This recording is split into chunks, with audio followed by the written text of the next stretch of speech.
Darts used to be something drunk guys played in smoky pubs. Now it's a multi-million-dollar sport with players filling arenas of 10,000 plus screaming fans. So how the hell did that happen? This is the insane story of how darts went from a working-class pub game to one of the fastest-growing sports in the world. And trust me, it's way crazier than you think. Alright, let's go back to where it all started. Medieval England.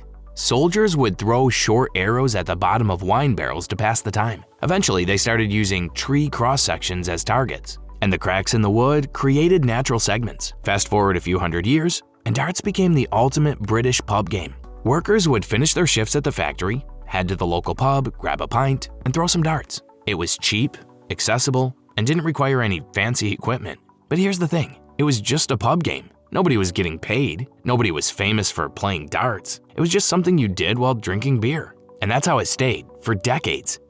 Everything changed in the 1970s when the British Darts Organization, or BDO, was founded. It was the first time darts had any kind of official governing body. They started organizing tournaments, creating standardized rules, and building a competitive structure. But the real game changer was television. In 1978, the BDO struck a deal with ITV to broadcast the World Championship, and people actually watched. Like millions of people, because darts on TV was perfect entertainment. It was easy to understand, matches were exciting, and let's be honest, watching players drink and smoke while competing was pretty entertaining. Suddenly, darts players were becoming celebrities. Guys like John Lowe, Eric Bristow, and Jockey Wilson were household names in the UK. They were on TV, doing interviews, making actual money from playing darts. But there was a problem.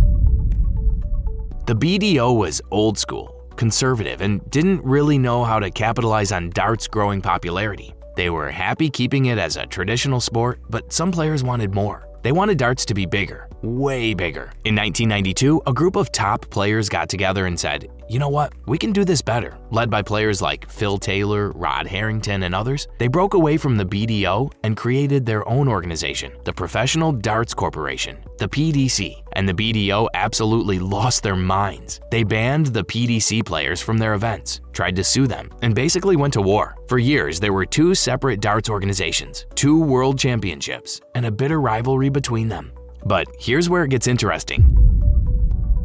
The PDC players made a bet. They believed that if they made darts more entertaining, more modern, and more accessible, they could grow the sport beyond what the BDO ever imagined. And they were absolutely right. The PDC's big break came when they signed a deal with Sky Sports in the late 1990s. And Sky Sports didn't just broadcast darts, they turned it into an event. Walk-on music, pyrotechnics, laser lights, professional production, commentary teams that brought energy and excitement. They treated darts like it was the Super Bowl, and fans ate it up.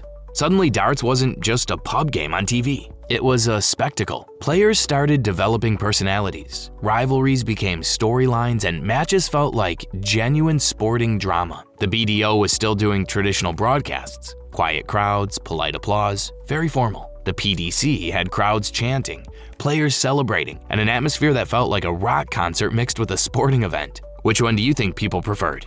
Now, we gotta talk about Phil Taylor, because this man didn't just play darts. He transformed what was possible in the sport. When Phil started dominating in the 1990s and 2000s, he wasn't just winning. He was obliterating opponents. 16 world championships, countless major titles, averages that seemed impossible. He turned darts from a game of who makes fewer mistakes into a game of who can score faster. His consistency, his mental game, his professionalism, it forced everyone else to level up. And because Phil was so dominant and so good, it attracted attention. People wanted to watch greatness. They wanted to see if anyone could beat this guy. Phil Taylor made darts appointment viewing. And when one player can do that, the whole sport benefits. By the mid-2000s, the PDC was filling arenas, not small venues. Actual arenas. The World Championship moved to Alexandra Palace, a 3,000 plus capacity venue in London, and they sold out every single season. But it wasn't just the World Championship. Premier League darts became a traveling roadshow, selling out arenas across the UK and Europe. Players' Championship events were drawing thousands of fans. The atmosphere became part of the sport. Fancy dress costumes, chants, songs, thousands of people getting absolutely hammered while watching darts. It was organized chaos, and it was incredible. And here's the crazy part, the players loved it. Unlike traditional sports where athletes complain about rowdy crowds, darts players fed off the energy. The louder the crowd, the better they performed. This created a feedback loop. Fans loved the atmosphere, so more people came. More people meant better atmosphere. Better atmosphere meant better viewing on TV. Better TV meant more sponsors meant bigger prize money attracted better players. The whole thing just snowballed. For a long time, darts was primarily a UK and Netherlands thing, but in the 2010s, the PDC decided to go global. They started hosting tournaments in Germany, Austria, Australia, New Zealand, and even the United States. They created qualifying systems for players from all over the world. They invested in development tours to find young talent from different countries. And it worked. Players from Australia, Belgium, Poland, Japan, countries that never had strong darts cultures, started competing at the highest level. The sport wasn't just British anymore, it was genuinely international. TV deals expanded, prize money increased. The World Championship winner now takes home £500,000, £500,000 for winning a darts tournament. That's absolutely insane. Then came social media and streaming. Suddenly, darts highlights were going viral. 9 dart finishes were getting millions of views on YouTube. TikTok was full of crazy checkout compilations. A whole new generation discovered darts online and they loved it. And then, in 2024, everything exploded with Luke Littler, a 16-year-old kid who made it to the World Championship final. And the world lost its mind. Mainstream media covered it. Celebrities were tweeting about it. People who'd never watched darts before were tuning in. Littler didn't win, but he did something more important. He proved that darts could capture mainstream attention in the social media age. He became a global sensation overnight, and the sport grew with him. So why did darts succeed where other pub games failed? A few reasons. 1. Accessibility. Anyone can understand darts. You don't need to know complex rules or strategies. Hit the target, score points, simple. 2. TV friendly. Darts is perfect for television. Close-ups of the board, slow motion replays, real-time scoring graphics. It's visually engaging.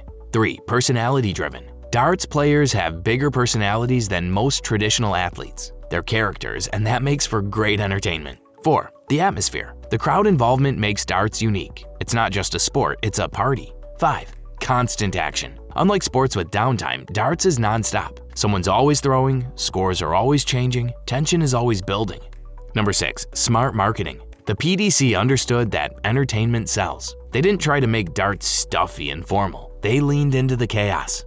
Meanwhile, the BDO stuck to tradition. They kept things formal, resisted change, and slowly faded into irrelevance. By 2020, the BDO was essentially dead, having lost all their major sponsors and TV deals. The PDC had won. They proved that innovation and entertainment could turn a pub game into a global sport. Today, professional darts is absolutely massive. The PDC has over 128 tour card holders earning a living from the sport. Prize money across all PDC events exceeds £15 million annually. The World Championship sells out Alexandra Palace for 3 weeks straight. Players are genuine celebrities. They have sponsorship deals, appearance fees, and endorsements. The top players are millionaires, and it's still growing. New markets are opening up, TV deals are expanding, and young players are coming through the system faster than ever. From a pub game to a global sport, that's darts history. So where does darts go from here?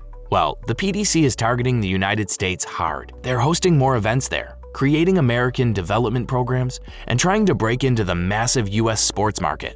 They're also pushing into Asia, particularly China and India. If darts can establish itself in those markets, the growth potential is insane. And with players like Luke Littler bringing in younger fans, the sport's demographics are shifting. It's not just middle-aged guys anymore. It's teenagers, young adults, and a genuinely diverse fan base. The future looks bright, really bright. Darts went from something you played drunk at your local pub to a sport filling arenas worldwide and paying out millions in prize money. That transformation didn't happen by accident. It happened because people took risks. They broke away from tradition, embraced entertainment, and built something new. They made darts fun to watch, created stars, and turned matches into events. And now darts is bigger than ever, with no signs of slowing down.